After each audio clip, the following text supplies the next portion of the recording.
りチャンネルのいーちゃんです。今日はお母さんに鼻項目をしてもらいます。鼻項目っていうの？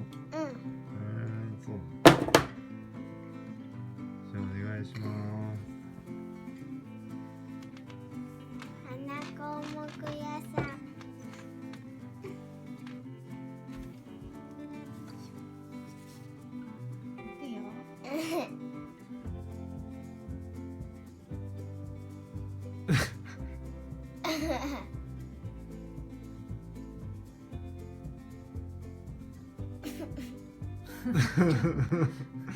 すごいね、でも。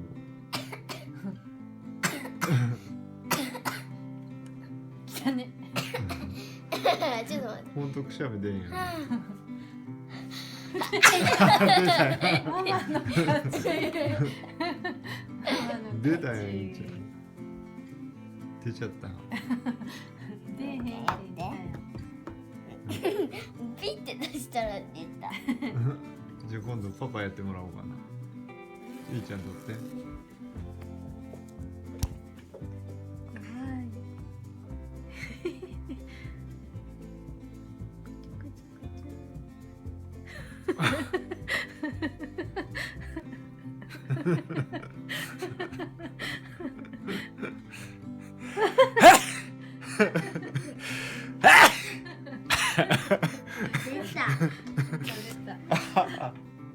きついわこれ。